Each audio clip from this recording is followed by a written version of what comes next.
বিগত কয়েকটি নির্বাচনের মতোই পর্যবেক্ষক সংস্থাগুলোর ভূমিকাও ছিল সমান বিতর্কিত। সমালোচকদের মতে কখনো কখনো সরকার সমর্থিত নাটক মঞ্চস্থ করে নানা প্রশ্নের জন্ম দিয়েছে নির্বাচনে গ্রহণযোগ্যতার ব্যারোমিটার হিসেবে পরিচিত পর্যবেক্ষক সংস্থাগুলো। দেশি সংস্থার মতোই অনাস্থার জন্ম দেয় আন্তর্জাতিক পর্যবেক্ষকরাও।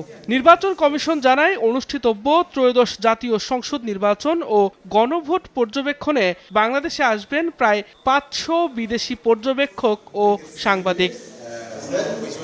সর্বশেষ 2024 সালের নির্বাচনে সুষ্ঠু পরিবেশ না থাকার অভিযোগ তুলে পূর্ণাঙ্গ পর্যবেক্ষক দল পাঠানোর সিদ্ধান্ত থেকে সরে দাঁড়ায় ইউরোপীয় ইউনিয়ন। তবে এবার বাংলাদেশের নির্বাচন নিয়ে নতুন করে আগ্রহ দেখাচ্ছে সংস্থাটি। ত্রয়োদশ জাতীয় সংসদ নির্বাচনকে সামনে রেখে সারা দেশে পর্যবেক্ষক মোতায়েন শুরু করেছে ইউরোপীয় ইউনিয়ন। বিভিন্ন জেলায় ভোটার, নির্বাচন সংশ্লিষ্ট প্রশাসন ও রাজনৈতিক দলগুলোর প্রতিনিধিদের সঙ্গে আলোচনা করছেন তারা।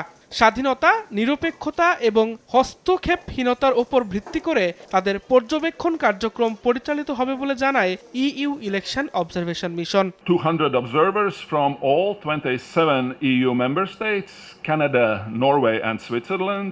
This broad participation reflects the EU's commitment. This will be guided by three key principles: independence, impartiality and non-interference.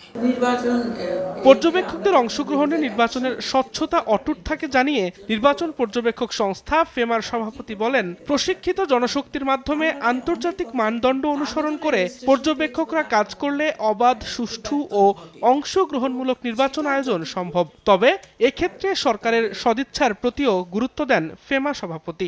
সরকারের যদি সদিচ্ছা থাকে, যে সরকারের আন্ডারে নির্বাচন হচ্ছে, যে আমাদের নির্বাচনকে আমরা সম্পূর্ণভাবে সুষ্ঠু, অবাধ, নিরপেক্ষ করতে চাই, তাহলে তারাও চাইবে যে এখানে সব রকম অবজারভেশন হোক, যেখানে কোনো অনিয়ম কোনো কিছু ঘটছে না।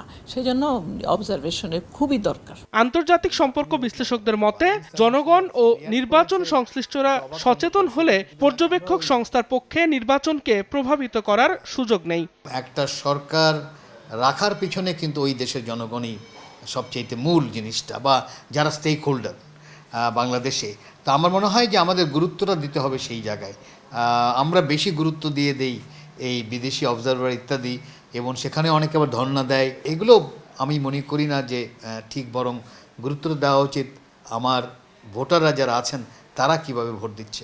আসন্ন জাতীয় সংসদ নির্বাচন ও গণভোট পর্যবেক্ষণে কমনওয়েলথও বড় আকারের পর্যবেক্ষক দল পাঠাচ্ছে বলে জানা গেছে।